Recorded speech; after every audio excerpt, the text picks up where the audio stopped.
los niños hasta los 11 años y también los adolescentes, niños de 4 a 11 y los adolescentes. Hoy nos toca Igle Niños y Generación 8-14, así que pueden pasar ahí.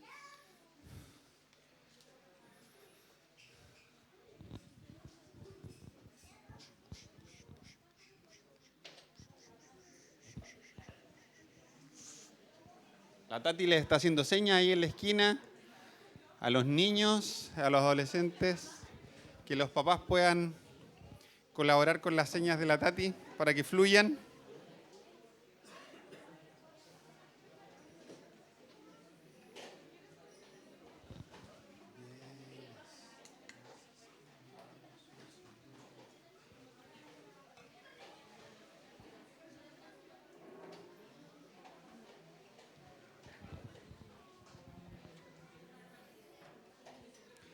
A estas alturas, yo esperaría que ya todos tuviéramos como esta cierta homogeneidad en cuanto a nuestras expectativas respecto de los tiempos que estamos viviendo y los tiempos que vienen pronto, en cuanto a las cosas que creemos que Dios está empezando a mover en distintas partes, y creemos que Dios nos ha dado este regalo de invitarnos también a eso.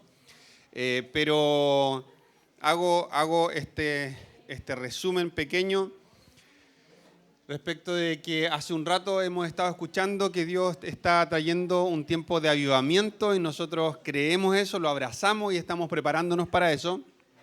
Y esta semana, con el equipo de la iglesia, nos tomamos unos días de ayuno porque le estábamos preguntando al Señor cómo responder a lo que Él está trayendo. ¿De qué forma la iglesia tiene que responder como para acoplarse a ese fluir de lo que el Espíritu Santo está queriendo hacer en medio de nosotros y también con nosotros?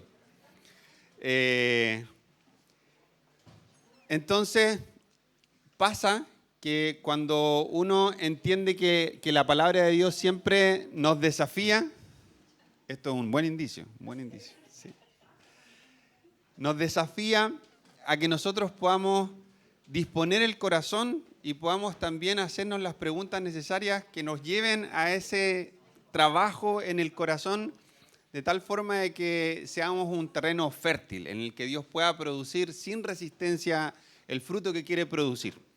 Que pueda hacer las cosas que quiere hacer, que pueda cambiar en nosotros las cosas que quiere cambiar, y que eso traiga una repercusión en lo que somos cuando estamos juntos, y que cuando estamos juntos haya tanta de su presencia y esto sea tan notorio que termine teniendo un impacto más allá de solo nuestro espacio, sino que impacte nuestra ciudad entera, impacte donde quiera que vayamos, todo lo que somos, todo lo que hagamos. Entonces, frente a esta pregunta de cómo respondemos cuando vemos que el Espíritu Santo está haciendo cosas, que está viendo manifestaciones que son un indicador de que Él quiere hacer algo, porque en definitiva las expresiones de que Él está, las señales, las expresiones de su poder o de simplemente su presencia, lo que quieren es como llamar nuestra atención respecto de que Él está queriendo hacer algo. Y normalmente ese algo que Él está queriendo hacer tiene que ver con producir vida y vida abundante en las personas. Jesús explícitamente lo que más repetía era: el reino de los cielos se ha acercado y yo he venido para que ustedes tengan vida y tengan vida abundante. El reino se ha acercado con este propósito, el de producir vida. Jesús es el camino, la verdad y la vida. Entonces, una y otra vez Él quiere producir esto, que es mucho más profundo, mucho más abarcativo y mucho más trascendente que tener experiencias en cultos o experiencias en reuniones. Aun cuando anhelamos que cada vez que nos reunamos en el nombre de Jesús pasen cosas, queremos tener experiencias con el Espíritu Santo porque es maravilloso sentirlo, es maravilloso que nos hable, es maravilloso que a veces lo que nos dice trae consuelo o trae claridad o trae ánimo o trae gozo. Siempre es espectacular escuchar la voz de Dios. Siempre algo bueno ocurre cuando eso pasa. Pero si solamente nos quedamos con tener expectativas de que la experiencia sea buena, sea placentera, nos motive a venir otro domingo y no sea más que eso, y no sea más que simplemente disfrutar ese encuentro y no trascienda, entonces nos perdemos muchísimo de lo que Él nos quiere dar. Porque Él nos quiere dar mucho más. Él quiere producir en nosotros una vida abundante. Pero pasa esto.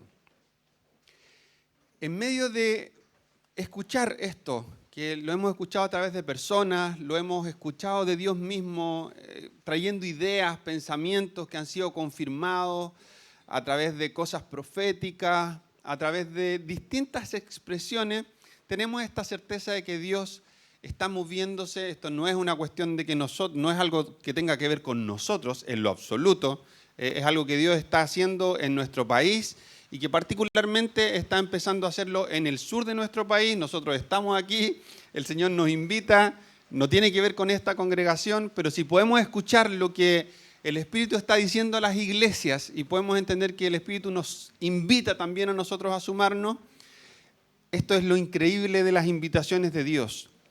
Muchas veces quedan reducidas como a pequeños grupos de personas, por lo menos en un inicio, a remanentes, a pocas personas que acuden, no porque la invitación no sea para todos, sino porque muchas veces pasa esta parábola del rey que hace un banquete y que los invita a las personas y las personas no atienden al llamado. Y luego invita de nuevo y la gente sigue sin responder al llamado. Y luego sale como los voceros del rey por las calles a invitar a todos los que quieran, a los, entre comillas, menos dignos, a los despreciados de la sociedad. Entonces, cuando nosotros decimos acá, esto es una máxima de las cosas que se dicen en la viña, que en el equipo de Dios todos juegan, es porque nosotros creemos en un principio que se expresa como el sacerdocio de todos los santos. No existe tal cosa como que unos pocos ungidos sean llamados a ser las manos y los pies de Dios, sino que el Espíritu Santo se manifiesta multiformemente, derramando dones, talentos, características, singularidades en cada uno de nosotros, para que cada uno de nosotros pueda ocupar un lugar dentro de este cuerpo armónico que funciona cuando todos, cohesionados por el Espíritu Santo, nos movemos en unidad. Eso es lo que produce el máximo impacto de la obra de Dios. Eso es lo que libera totalmente en cuanto a lo que nosotros podemos hacer, el ambiente para que el Espíritu no encuentre en nosotros resistencia, sino que encuentre en nosotros verdaderos socios. No porque seamos dignos de ser socios de Dios, sino porque Él libremente, por amor y por gracia, nos considera y nos invita. Pero para que haya un avivamiento en cuanto a lo que nosotros podemos hacer, tenemos que anhelarlo. Y esto como que a veces se puede dar como por sentado o como que cabe de cajón, porque tener una experiencia, si uno lee, por ejemplo, el Nuevo Testamento, y yo leo esta parte en la que hombres y mujeres, discípulos de Jesús, llenos del Espíritu Santo, se movían por las calles de las distintas ciudades testificando de Jesús, y esto era acompañado por expresiones del poder del reino de Dios. Y había gente que era libre de opresión de demonios, y había gente que era sanada, y había gente que sus emociones eran sanadas, sus cuerpos eran sanados. Obviamente uno como que se teletransporta a ese lugar de la historia y piensa, qué bacán, qué rico tiene que haber sido ser uno de los que tuvo un encuentro con el poder de Dios que trajo estas cosas, que sanó, que liberó, que animó, que consoló de una manera tan abrumadora, así como que transformó vidas por completo con un solo encuentro. Pero, la verdad es que cualquier espacio a través de la historia en el que el poder de Dios se derrama como desatado, suele ser un espacio bastante incómodo y tensionante para quienes quieren responder a esa invitación de ser aquellos a través de los cuales el Espíritu quiere moverse. Una cosa es estar al lado del camino y que pase la sombra de Pedro lleno del Espíritu Santo y yo me sane, maravilloso. Otra cosa es ser Pedro. Otra cosa es ser un discípulo de Jesús y entender que cuando el Espíritu viene, desordena muchas cosas para traer el orden que es el único correcto, que es el diseño de Dios sobre nosotros. Ahora, ese desorden que ocurre cuando Él irrumpe es incómodo, es tensionante, es doloroso. Puede implicar que cosas que están en el primer lugar de nuestra vida pasen al octavo o se rompan.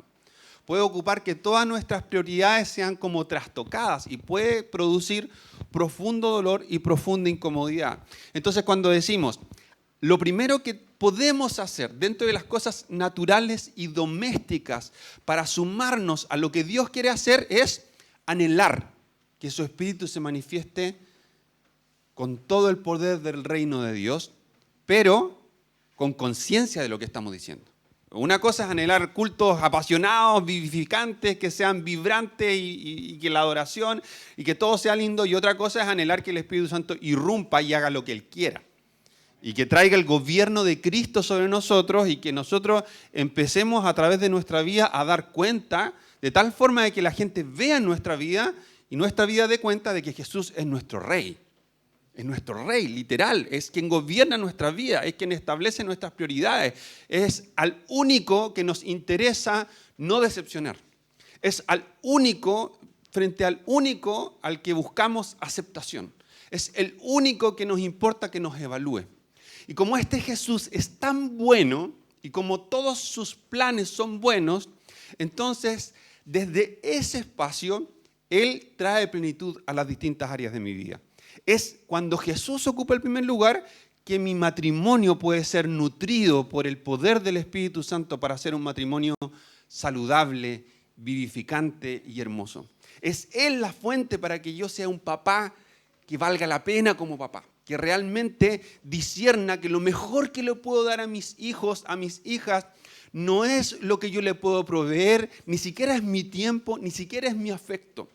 Porque estas cosas en independencia de Dios jamás van a llegar a producir vida en el corazón de nuestros hijos. Si Él ocupa el primer lugar y Él es la fuente de mi afecto, Él es la fuente de la distribución de mi tiempo y mis prioridades, entonces voy a poder ser un papá que impacte el corazón de mis hijos o de mis hijas de una manera que sea trascendente. Lo otro, aunque sea muy bien intencionado, aunque sea valioso, es tan hermoso cuando una mamá o un papá ama a sus hijos y busca lo mejor para ellos, pero en nuestras propias fuerzas nos quedamos cortos el 100% de las veces si no discernimos que la única fuente para que esto realmente funcione es Dios. El único que tiene la receta para que todas las áreas de nuestra vida alcancen plenitud es Dios. Y todas las áreas de nuestra vida. Él tiene la receta para que nuestra economía alcance plenitud. Y esto no tiene que ver con tener mucha plata. Estoy hablando de plenitud. Cuando lo que Dios te provee es suficiente para que en ti haya gozo producto de lo económico. Puedes tener 500 lucas mensuales y disfrutarlo como alguien que tiene 50 millones mensuales no lo disfruta. Pero la plenitud en lo económico viene cuando el Espíritu Santo es parte de nuestra vida. La plenitud en lo sexual viene como consecuencia de invitar a Dios a nuestra vida. La plenitud en lo relacional viene como consecuencia de invitar a Dios a nuestra vida. No hay absolutamente ningún área que Dios le demos el lugar para gobernar que no la haga 50 veces mejor que lo que nosotros pudimos haber hecho por nosotros mismos. Pero nos va a incomodar. Porque normalmente hemos construido grandes tramos de nuestra vida o áreas completas bajo nuestro propio consejo. Así que anhelar un avivamiento es indispensable para poder sumarnos y decir, yo quiero ir a este banquete, yo quiero responder a la invitación. La invitación es para todos, pero hay que medir cuánto cuesta construir una casa. Hay que hacer ese cálculo y decir, si yo quiero ser parte del mover poderoso del Espíritu, esto probablemente me incomode en muchas cosas. Probablemente voy a tener que confesar cosas, cambiar cosas, romper cosas, pedir ayuda en cosas, dejarme acompañar en cosas, estar dispuesto a ayudar a otro en cosas en las que son débiles, en los que necesitan, etc. Ahora, es loco porque estamos hablando de algo que ocurre en independencia de cualquier cosa que nosotros podamos hacer. Si nosotros empezamos a entender que el Espíritu está hablando respecto de que Dios va a hacer algo, la Biblia enseña ampliamente que los planes de Dios no pueden ser frustrados. Entonces, Él va a hacer lo que dijo que iba a hacer. El tema es si nosotros somos o no somos parte. Es como Mardoqueo le dijo a Esther cuando estaban a punto de pitearse a todos los judíos, le dijo, tal vez, si tú no haces nada ahora, la salvación y el rescate de los judíos va a venir de algún otro lugar. Pero, tal vez para esto fuiste hecha reina. Te puedes perder esta bendición y puede venir como muerte sobre toda tu familia. Porque la invitación que Dios te está haciendo no va a frustrar los planes de Dios si tu respuesta es negativa. No se van a frustrar. Lo mismo pasa con nosotros. Dios va a hacer lo que dijo que va a hacer. Nosotros no podemos hacer nada para frustrar los planes de Dios. Él los va a hacer igual. Lo increíble de la invitación es que podemos decir sí para ser parte. Porque la invitación es para todos sus hijos. No es para los super ungidos, ni para las super profetizas, ni para los arcángeles, ni para los apóstoles. Solamente es para todos los hijos y las hijas de Dios. Ahora, lo que nosotros podemos hacer frente a esto, además de anhelarlo, es preparar nuestro corazón. ¿Por qué? Cantábamos hace un rato y adorábamos diciendo esto. No hay nada que nosotros podamos hacer para provocar lo que solo el Espíritu de Dios puede hacer. Y esto es algo que yo oro sistemáticamente. Yo oro normalmente en los domingos y le pido al Señor, que seamos muchos, que tu Espíritu llene el lugar y que haya expresiones de tu reino. Eso es algo que yo anhelo, siempre, me encanta. La Emilia es más explícita que yo, mi hija mayor, dice, Señor, que la gente se caiga.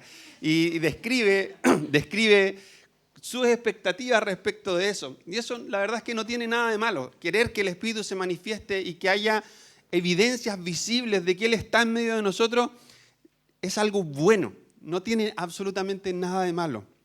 Sin embargo, algo de lo que el Señor nos guarde es de intentar producir alguna especie de sucedáneo cuando esto no ocurre. Cuando oramos y cantamos con todo nuestro corazón y parece como que nuestras canciones llegan al techo nomás y se caen, y a veces sentimos resistencia espiritual, a veces en nuestra propia carne, un montón de cosas, pero a veces no pasa nada. Que el Señor nos guarde para que cuando no pasa nada, lo que ocurre en nosotros sea que aumente nuestra hambre. No que cedamos ante la tentación de querer chamullar algo para que parezca como que el Espíritu vino. Si el Espíritu no vino, no vino. No hay nada que nosotros podamos hacer para que Él se manifieste o no se manifieste, porque Él es Dios. Él es soberano, Él escoge cuando hace lo que hace. A veces uno dice, pero ¿cómo quedó la embarrada si yo conozco a esa persona? Y yo sé que así, tan santo no es como para que haya venido tanta presencia de Dios cuando esta persona predicó. Y de repente pensamos que depende de nosotros lo que el Espíritu Santo vaya a hacer. Y en realidad lo único que depende de nosotros es preparar nuestro propio corazón. No sé si a ustedes les pasa, pero yo con preparar mi corazón tengo suficiente y me queda suficientemente grande como para estar pensando en todo lo que le falta al corazón del otro. Lidio con mis propios pensamientos charchas, lidio con las propias áreas de la vida en las que me cuesta, lidio con todas estas cosas como para que estar sospechando de que la cuestión no pasa porque tal persona en realidad tiene un corazón ahí nomás. Lo único que realmente podemos hacer es preparar nuestro propio corazón. Y luego pasa esto. Y esto tengo que hacer un súper alcance ahí, pero luego tenemos que descansar. Porque Dios va a hacer lo que vaya a hacer por gracia. Ahora, la palabra descansar en nuestro tiempo, y yo sé que nosotros tenemos historia con esto, es una palabra que hay que cuidar en este sentido. Hay un autor, escritor francés que decía, la pereza no es más que el hábito de descansar antes de estar cansado. Hay hoy una tremenda mezcla entre el concepto de descanso y el hedonismo o la pereza. Así como, hoy no, quiero descansar hoy día. Y resulta que llevo no sé cuánto tiempo sin hacer absolutamente nada valioso, que me cueste nada, pero hoy día quiero descansar. Y nosotros como tratando de responder a la religiosidad activista en la cual la gente es mala cristiana si es que no va todos los domingos del año, y si es que no va a todas las reuniones de oración, y si es que le hacemos una libreta donde aparece todas las veces que ha diezmado, y ojalá contra liquidación para que sea al peso, y le hacemos como una tabla con todos los puntos que la gente tiene que sumar para demostrar que es un cristiano o una cristiana fiel, hacemos todo ese escrutinio para decir si la persona está o no está en condiciones de ser un cristiano que eventualmente pueda descansar. Como si yo cumplo todas estas cosas ya, 2 domingos al año cuando salgas de vacaciones, no vengas a la iglesia. Ahora, como eso se ha exacerbado tanto a través del tiempo, de que se tiende a medir si alguien es verdaderamente un discípulo fiel de Jesús en función de cuánto hace, nosotros nos vamos al extremo para el otro lado y decimos, ¿sabes qué? Ven cuando quieras nomás. Si está lloviendo y está calentita tu casa y tienes ganas de ver tele, quédate viendo tele, no hay ningún problema. Ahora, ¿es pecado si yo un domingo me quedo viendo tele? Obvio que no. ¿Es pecado si vengo cuando quiero? A lo mejor ni siquiera el tema es si es o no es pecado. Es que da cuenta de que mi hambre por Jesús no es tal. No existe tal cosa como hambre. Y si vengo muchas veces y de repente descanso, está perfecto. Y si de repente tengo que hacer otra cosa o tengo un compromiso familiar, está perfecto. Pero si tengo hambre por Jesús, voy a venir la mayor cantidad de veces que pueda, porque voy a entender que tanto buscar a Dios en mi casa provee algo, como buscar a Dios aquí juntos provee algo que es valioso. Porque encuentro cosas de Jesús que son valiosas, que necesito y que son un tesoro. Pero para experimentar descanso hay que cansarse primero. Y eso lo conlleva el término en sí. Y quiero, esto parece una introducción, pero era ya el tema. Lo que voy a leer es cortito y quiero enfatizar este punto específico. Quiero leer esta historia de Marta y María en este encuentro requete contra conocido que se describe en Lucas y la interacción que hay entre Marta, María y Jesús. Está en Lucas 10, 38 al 42. La historia de Marta y de María son historias totalmente distintas, pero aparece en Lucas y en Juan. Es llamativo esto porque tanto Lucas como evangelista, como Juan como evangelista, son dos personas que dan un énfasis particular al rol de la mujer. En Juan cabe de cajón, además, por este hecho de que cuando Jesús está en la cruz, ¿cierto? Le dice, mujer, ahí está tu hijo, hijo, ahí está tu mujer. Entonces, todos están de acuerdo los biblistas en que para ese entonces José, el papá putativo de Jesús, ya había fallecido. Jesús, la historia da a entender que tenía más hermanos, pero queda al cuidado de su discípulo amado. Entonces, evidentemente, una tremenda fuente de datos, de testimonios, de historias para escribir su propio evangelio, en el caso de Juan, fue lo que él mismo experimentó, sumado a el testimonio de María. Lucas, por otro lado, da mucho énfasis a historias relativas a la mujer en el relato del evangelio de Jesús. Entonces, estos dos autores hablan de estas dos mujeres y en Lucas aparece este relato que dice así. Durante el viaje a Jerusalén, Jesús y sus discípulos llegaron a cierta aldea donde una mujer llamada Marta los recibió en su casa. Su hermana María se sentó a los pies del Señor a escuchar sus enseñanzas, pero Marta estaba distraída con los preparativos para la gran cena. Entonces se acercó a Jesús y le dijo, Maestro, ¿no te parece injusto que mi hermana esté aquí sentada mientras yo hago todo el trabajo? Dile que venga a ayudarme. El Señor le dijo, mi apreciada Marta, estás preocupada y tan inquieta con todos los detalles. Hay una sola cosa por la que vale la pena preocuparse. María la ha descubierto y nadie se la quitará. Ahora, hay dos cosas muy llamativas en este pasaje. Primero, la expresión de que María estaba a los pies de Jesús. Es muy importante, por eso así hincapié en cuán valioso es esto de que Lucas y Juan tengan una particular visión respecto del rol de la mujer como discípulas de Jesús. ¿Por qué? Porque usa la expresión de que María estaba a los pies de Jesús. En Hechos 22:3 aparece esta expresión cuando Pablo empieza a argumentar que él era fariseo de fariseos. Él hace alusión a quien fue su maestro y dice: yo estudié a los pies de Gamaliel. Gamaliel era un hombre tremendamente reconocido dentro del judaísmo como un gran maestro. Entonces, estar a los pies de Gamaliel era haber sido su discípulo. Ahora, esto es más llamativo todavía. En una versión más literal de la Biblia, voy a leer una parte pequeña, pero dice: yendo ellos, él entró a una aldea y una mujer, por nombre Marta, hospedóle. Y ella tenía hermana llamada María, que también sentándose a los pies de Jesús oía su palabra. Quiero hacer hincapié en este también, porque en el griego, yo trato de no usar mucho el griego hace harto tiempo, pero en el griego hay una contracción que normalmente no se traduce en forma literal y dice que de alguna forma María y Marta estaban ambas sentadas a los pies de Jesús. En lo literal dice: también estaba sentada a los pies de Jesús.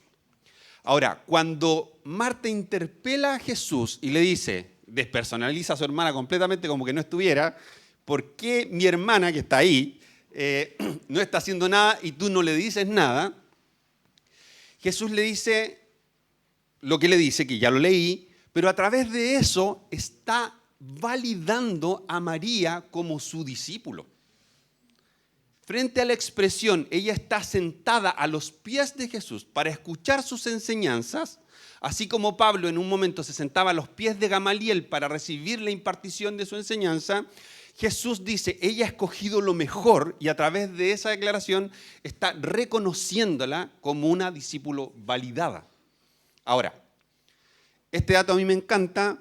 Sin embargo, el meollo del asunto de este pasaje, para el propósito que lo saco a colación hoy, tiene que ver con el descanso.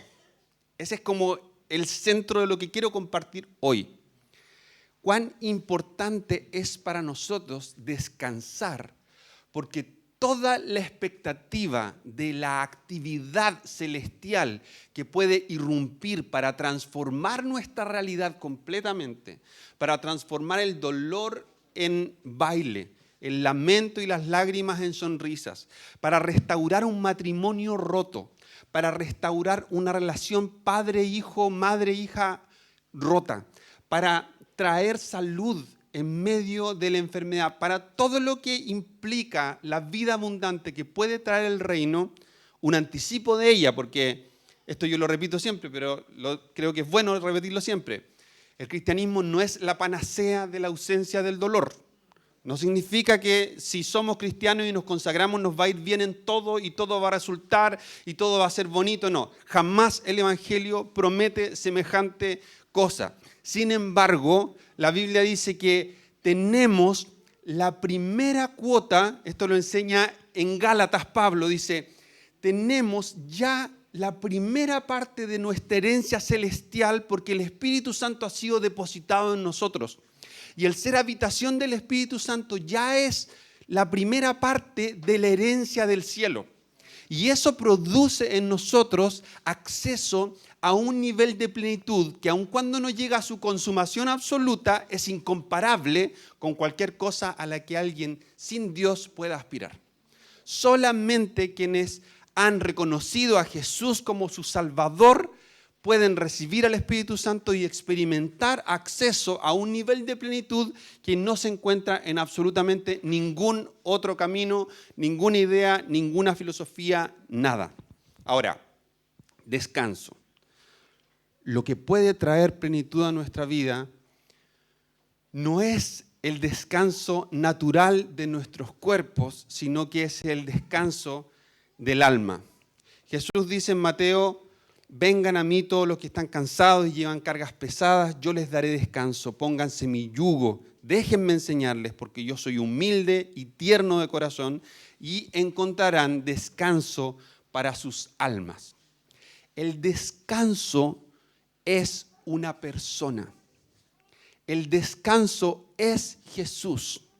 Y así como yo decía, no hay ningún área de nuestra vida que al entregarle el gobierno a Él no la transforme en algo 10 veces mejor de lo que yo pude soñar. De la misma forma, el descanso no ocurre realmente cuando yo me detengo e invierto tiempo en ocio o en hacer nada. El verdadero descanso ocurre cuando yo detengo todo lo demás para ponerme a los pies de Jesús. Ese es el único verdadero descanso que produce en nosotros un fruto que alivia nuestra alma. Ahora, ¿necesita nuestro cuerpo descanso físico? Evidentemente sí. ¿Necesitaba Dios descansar al séptimo día después de haber creado todas las cosas en 6? Por supuesto que no. ¿Por qué descansa el séptimo día? Descansa para disfrutar de todo lo que creó, porque Él anhelaba tener comunión con nosotros, y descansa para enseñarnos que nosotros necesitamos descanso. Somos nosotros los que necesitamos que nuestro cuerpo descanse. Ahora, en el Nuevo Testamento hay un encuentro de fariseos con Jesús que ven que en un día de reposo están recogiendo espigas de trigo. Entonces los fariseos van y le dicen a Jesús: ¿cómo se te ocurre permitir que tus discípulos hagan esta barbaridad? Estamos en día de descanso, el día santo del Señor, esto está prohibido. Entonces Jesús les dice: ¿acaso ustedes no saben que el rey David con sus guerreros, cuando venían arrancando de Saúl, entraron al templo y el sacerdote les dio los panes de la propiciación que estaban prohibidos? Les da después otra explicación más acerca de Moisés y termina con esta frase y les dice: para que ustedes sepan, el Hijo del Hombre es también Señor del día de descanso. Y con esto nos está diciendo dos cosas, una explícita y otra que se deriva y que aplica para esto. La primera es que Jesús es más grande que el cumplimiento de absolutamente cualquier regla. Él es la expresión absoluta del carácter, la plenitud y la gloria de Dios. Él es la imagen visible del Dios invisible, por lo tanto, la palabra no puede coartarlo porque Él es la encarnación de la palabra y Él es la expresión perfecta de la palabra. Pero además está diciendo a través de esto, de que Él es el Señor del reposo, está diciendo que el verdadero reposo no se encuentra en descansar un día a la semana, sino en hacer lo que Él dice. Sus discípulos estaban trabajando y aún en eso había reposo para sus almas porque estaban escuchando y respondiendo a las palabras de su maestro. Estaban haciendo lo que Él les estaba diciendo que hicieran. Ahora, no quiero hacer eco de eso para aplicarlo a un activismo hoy. No tiene nada que ver con esto. Tiene que ver con que el descanso es Jesús. El verdadero descanso, hay aquí dos corrientes. Yo hacía este alcance de esta versión más literal de la Biblia para este punto. Marta también era una discípulo de Jesús. No es que Jesús diga: Marta no sirve para nada y María un 10. Marta también se sentaba a los pies de Jesús. Y eso lo vemos en Juan. Cuando Marta sale a encontrar a Jesús porque había muerto su hermano Lázaro, le dice: Señor, si tú hubieses estado acá, mi hermano no habría muerto. Y Jesús le dice: el que cree en mí, aunque esté muerto, vivirá. Y Marta le dice: no, si yo sé que va a haber resurrección de los muertos. Y le da una explicación teológica de un entendimiento profundo acerca de la esperanza mesiánica del fin de los tiempos que había en Marta. Marta era una mujer apasionada por escudriñar la Escritura y por discernir los tiempos proféticos, y creía y amaba profundamente a Jesús, y Jesús amaba profundamente a Marta. No es que Marta no haya servido para nada. Sin embargo, porque a veces nosotros tendemos a leer a una persona por un evento. Como aún una vez hubo que decirle a Marta que se está pegando una embarrada y entonces Marta es una activista religiosa y todo mal Marta porque aparece la historia del día que la reprendieron. Ahora, también se usa esto de decir, no, es que Marta no se preparó bien, como venía Jesús, el Rey de Reyes, Señor de Señores, y está haciendo la comida a última hora. La verdad es que eso es pura especulación. Lo único que sabemos, y que no es menor, es que dice que Jesús y sus discípulos fueron a la casa de Marta. No fue Jesús nomás. Sus discípulos no sabemos si eran los 12 o si en este momento andaba con 40 personas. Pero sí el pasaje más adelante, esto es la versión NTV, hay variantes en las versiones, pero todas expresan la misma idea. Dice, Marta estaba distraída con los preparativos para la gran cena. O sea, era una tremenda comilona la que tenía que hacer y eran solo 2 personas, ella y su hermana, las que tenían que hacerlo. Entonces, esto de que Marta era negligente porque lo hizo a última hora o que no se preparó lo suficiente, como que aparte era culpa de Marta y María no pudo haberse preparado suficiente también con haber dejado todo listo antes, en realidad es como para exacerbar el que Marta era mala y María era buena. El punto es que las 2 expresiones de seguimiento de Jesús, las 2 discípulas de Jesús, expresan su seguimiento a Él, una haciendo cosas, en ese momento, afanada por sentir que tenía que dar el ancho para preparar una cena digna de su maestro a quien amaba, y la otra dejando todo botado y no importándole que la hermana diga lo que diga, porque quería escuchar a Jesús y no importaba nada más. Ahora, aquí es donde está esto. No hay antecedentes para decir que a María no le haya importado ser una buena anfitriona. Uno podría más bien pensar que justamente en algún momento de todo el quehacer ella dijo, hasta aquí no me llegamos, esto es lo mejor que la cena pudo quedar, lo hicimos con alegría y devoción mientras pudimos, la cena queda como queda, pero yo no me pierdo el sentarme a los pies de Jesús.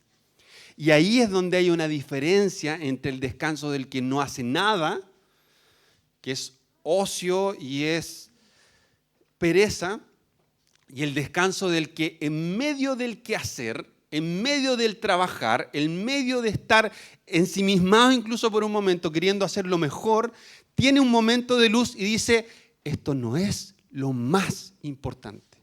Lo voy a hacer lo mejor que pueda. No voy a tomar esto trivialmente. No es que voy a considerar que da lo mismo si vengo a veces, que da lo mismo si soy generoso, da lo mismo si me preocupo de otros, da lo mismo si le doy mi tiempo a otro, da lo mismo si hablo verdad. No, voy a vivir mi vida íntegramente para dar cuenta de que Jesús es mi Rey, de que yo le pertenezco y de que Él gobierna mi vida y vivo de acuerdo a sus parámetros. Pero llega un punto en el que evaluando mi vida y dándome cuenta de que sin importar cuánto me esmere, nunca va a ser suficiente, sino que lo único en lo cual está fundada mi esperanza es en que Dios es un Dios de gracia y ha provisto a Jesús para darme una vida que por mí mismo estaba sonado. Mi integridad nunca me iba a alcanzar. Nunca iba a alcanzar a ser suficiente. Y esa gracia que Él ha provisto, Dios dice la palabra, si Dios no escatimó el entregar a su propio Hijo por nosotros, ¿cómo no nos va a dar también todas las otras cosas? ¿Cómo no va a cumplir todas las promesas buenas que nos ha hecho si aquello que tenía el mayor valor imaginable ya lo dio? Y no lo dio como simplemente quien suelta algo, sino que entregó a su Hijo y su Hijo, alineado con el corazón del Padre, se entregó también voluntariamente a sí mismo para ser molido y masacrado por nosotros. Si estuvo dispuesto a que su Hijo fuera masacrado por nosotros, ¿por qué no va a estar dispuesto a hacer todo lo que dijo que iba a hacer el reino de los cielos para los hijos de Dios? Cuando dice, estas señales van a seguir a los que creen. Cuando dice, pidan lo que quieran. Si ustedes permanecen en mí, Pidan lo que quieran porque yo les voy a conceder. Si ustedes tienen mi corazón, si ustedes están tan metidos conmigo, me aman tanto, tienen tanta hambre de mí que empiezan a desear lo que yo deseo y empiezan a amar a las personas como yo las amo y empiezan a amar la justicia como yo la amo, pídanme que mueva una montaña y la voy a mover. Pídanme lo que sea porque no va a haber restricción en cuanto a la capacidad de mi poder y de mi involucramiento con ustedes. Pero voy a ser yo el que haga todo esto. Ustedes descansen. No hay nada que tengamos que hacer o que podamos hacer para producir lo que estamos deseando. Lo único que podemos hacer es tener hambre, es anhelarlo, es decir, Espíritu Santo, ven, por favor, hoy e impacta nuestras vidas. Y si no viene, entonces juntemos más hambre para que la próxima vez digamos con más ganas, Espíritu Santo, ven hasta que venga. Porque Dios una y otra vez en la Biblia se esconde para ser encontrado. Todas las veces aparece esta idea. Él se esconde para ser encontrado. Y hay parábolas respecto de esto, enseñanzas, profecías respecto de esto, pero Él anhela que nosotros lo busquemos con hambre. Y cuando lo buscamos con hambre, entonces siempre lo encontramos. Por lo tanto, si yo lo busco, y si no pasa nada, aguanto en silencio y permanezco y sigo y no trato de meter mi mano y no trato de chamullar y no trato de hacer cosas que den cuenta como que el Espíritu estuviera viniendo para captar la atención de las personas, sino que guardo silencio y espero hasta que Él venga, porque Él es Dios. No es un acto que yo saco de mi bolsillo para sorprender a las personas. Él va a hacer lo que quiera hacer cuando quiera hacerlo, y nosotros lo que tenemos que hacer es anhelar que lo haga, preparar nuestro corazón y descansar. Pero ese descansar es estar a los pies de Jesús, clamando en oración, queriendo escuchar su voz, encontrando incluso nuestro descanso físico en Él. Si estoy cansado físicamente, voy y oro. Y Él va a traer descanso físico. ¿Estoy diciendo con esto que tenemos que trabajar 7 días a la semana y hay que orar simplemente? No. Pero la fuente del descanso físico es habitar en la presencia de Jesús. Así como Él es la fuente para un matrimonio, es la fuente para una paternidad, es la fuente para una amistad, Él es la fuente del descanso. Si quieren descanso, Jesús dice, vengan, yo los voy a hacer descansar. Y voy a hacer descansar sus almas, no solamente sus cuerpos. Va a haber un descanso que va a ser más profundo, más integral, más impresionante. Pero Él es la fuente. Y en este momento el Señor nos invita a hacer eso, descansar. Anhelamos que Él haga todo lo que dijo que iba a hacer, preparamos nuestros corazones, tomamos el pulso de saber que esto nos va a desordenar cosas, estamos dispuestos igual, le decimos Espíritu Santo, ven igual, haz todo lo que has prometido igual, porque lo anhelamos y luego descansamos. Y el descansar es literalmente momentos hacer nada y activamente es mantener nuestra expectativa puesta en Él y buscarlo en oración. Buscarlo en oración, buscarlo en oración, buscarlo en oración. Escudriñar la palabra para entender pequeñas cosas que el Espíritu mueva en el ambiente y tener nuestro espíritu totalmente conectado con esos pequeños movimientos del cielo hasta que nos volvamos tan sensibles a todo lo que Él hace que todo el tiempo nos esté hablando, porque todas las cosas que hace las discernimos. Nos preparamos nuestro corazón porque Él quiere ser encontrado, pero quiere que no olvidemos nunca que se trata de Él, de lo que Él puede hacer, de lo que Él va a hacer, de sus promesas, de su poder, de su amor, de su capacidad, de su fidelidad, no de nada que nosotros podamos aportar. Y vamos a orar esto, vamos a orar, yo los invito a orar juntos, no sé, desde la mañana que pensaba, no sé si hay un llamado que pueda hacer respecto de esto específico. Como que decía en mi corazón, anhelo que el Espíritu Santo venga y deje la patada, pero no se me ocurre como algo específico para decir respecto de esto. Porque como que decir descansa no nos quebranta. Está bien, pues si no tenemos para qué ser quebrantados el 100% de las veces. Mejor que haya fruto en nuestra vida a que seamos quebrantados. Eso es lo que Él anhela traer plenitud. Así que yo voy a orar esto. Voy a orar para que el Espíritu Santo nos enseñe a descansar en el sentido más saludable posible de la palabra.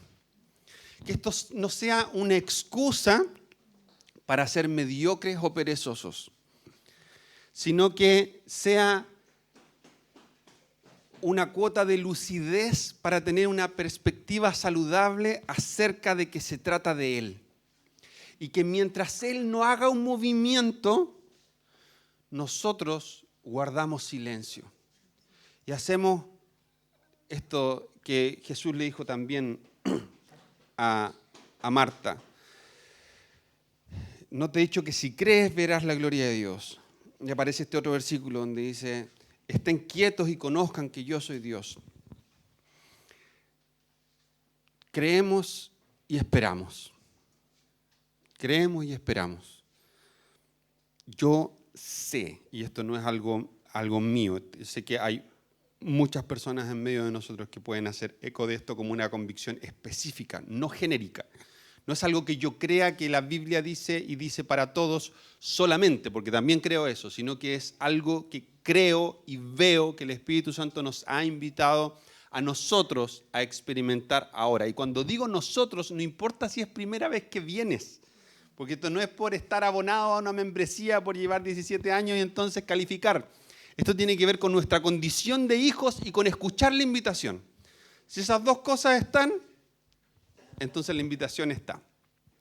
Yo creo que el Señor está a la puerta de hacer estas cosas en medio de su pueblo, por medio de sus hijos, y que nos invita a ser parte y a disfrutar esto. Entonces, vamos a creer y vamos a esperar. Y si no pasa nada, vamos a seguir esperando. Y vamos a pedir al Señor que renueve nuestra esperanza, porque Él es fiel y justo para cumplir absolutamente todo lo que prometió. Entonces, no desfallezcamos, descansemos y no desfallezcamos, que nuestra esperanza no decaiga. Porque si Dios te prometió algo, no solamente este mover del Espíritu que viene, sino que si Dios te prometió algo respecto de un sueño, respecto de tu familia, respecto de restauración de cosas, respecto de metas, y esas promesas de Dios fueron probadas con la palabra, fueron probadas en oración, y Dios las confirmó, y Dios trajo confirmación a través de otros. Hubo este ejercicio de no agarrar vuelo con cualquier promesa, sino que hubo el ejercicio de escuchar la voz de Dios y someterla a un escrutinio. Entonces, esas promesas Dios también las va a cumplir, sin que falte nada, ninguna de ellas, porque Él es poderoso y está interesado. Esa mezcla de Dios de ser trascendente e inmanente, de que es todopoderoso y cuenta los cabellos de nuestra cabeza, nos dice que está tan interesado en nosotros como individuos, como sus hijitos e hijitas, que está atento a las cosas más pequeñas. David decía, ni siquiera mis suspiros te son ocultos. Y ese Dios que está tan interesado, que le interesan mis suspiros, le interesa si tengo ganas de comer una hamburguesa un día jueves, le interesa ese tipo de cosas pequeñas en nuestra vida que a veces busca regalonearnos, tiene al mismo tiempo un poder ilimitado y absoluto. ¿Quién puede detener a un Dios que le importa, cuyo poder es ilimitado?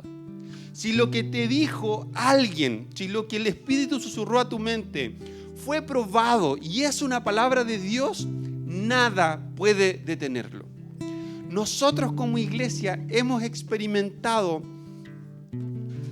muchísimas, no quiero decir todas para que el Señor guarde estos cuerpos frágiles de que no vengan más. Hemos experimentado muchas resistencias para que nuestra iglesia, no que nos vaya mal, nuestra iglesia ha estado 400 veces a punto de cerrar e irnos para la casa. Y no es que hayamos encontrado el camino para que la cuestión resulte. El tema es que si algo nació en el corazón de Dios, no puede ser detenido. Podemos descansar en eso. Podemos descansar. Si algo es verdad sobre tu vida, si te lo prometió Dios, nada, absolutamente nada va a poder detenerlo. Puedes descansar. Si tienes duda, busca al Espíritu Santo para que confirme las palabras proféticas que te han dado, las promesas que te han dado. Ocupa tu mente en eso, no en tratar de producir el resultado de tus sueños, no en tratar de alcanzar tú lo que Dios te prometió. Simplemente confirma que lo que Dios te dio efectivamente vino de Él y luego descansa. En el descanso Él nos va a dar las formas. En el descanso Él va a construir nuestra ruta de trabajo y lo que sea, pero Él va a producir el fruto. Nada de lo que nosotros hagamos puede producir eso.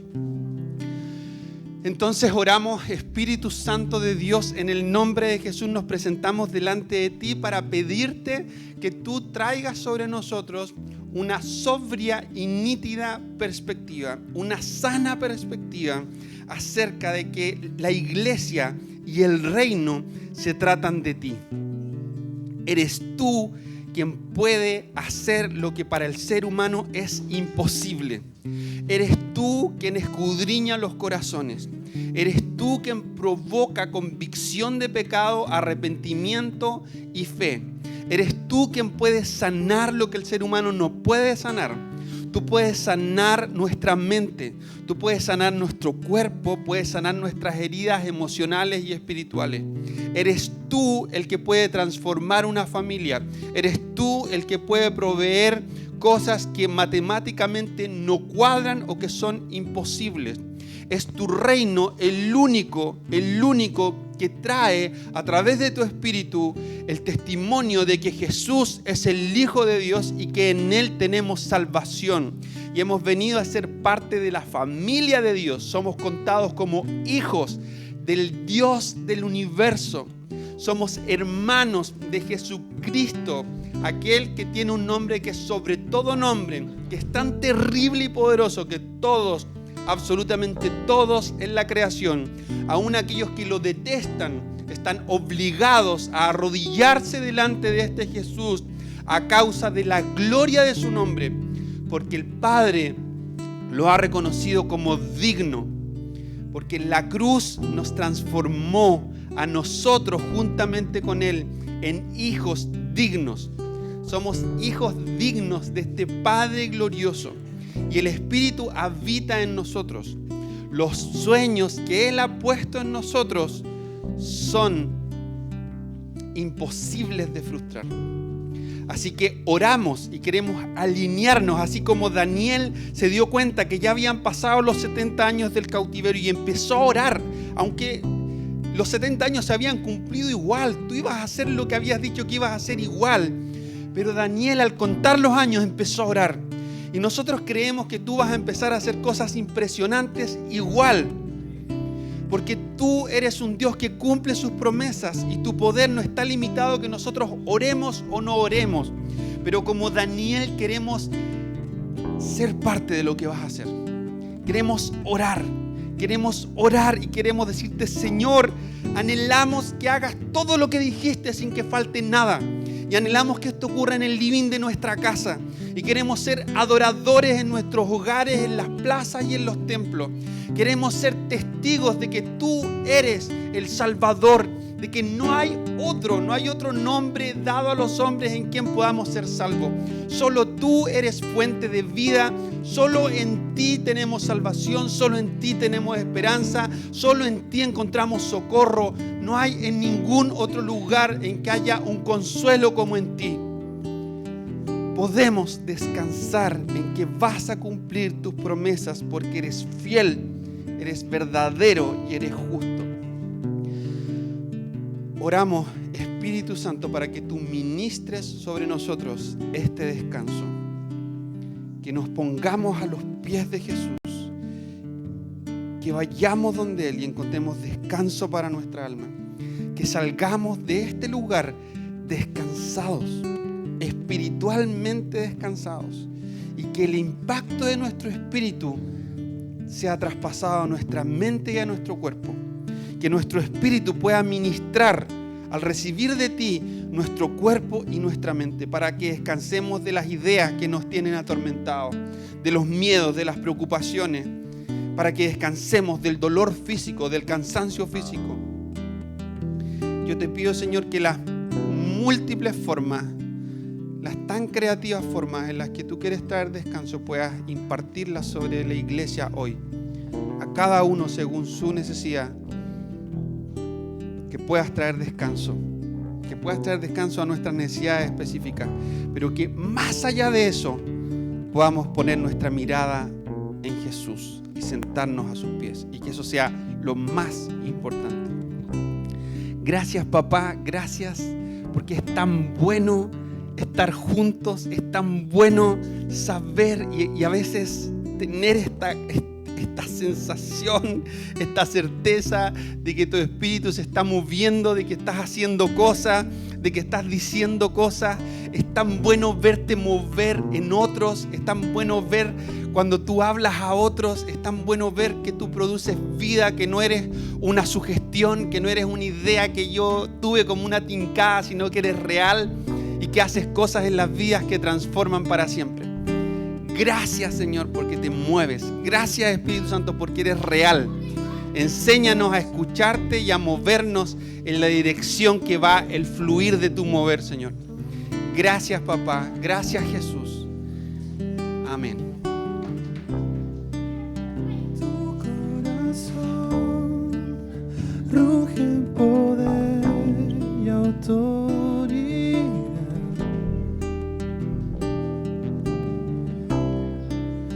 Todo temor huye a sentir tu palpitar ante ti, precioso Dios.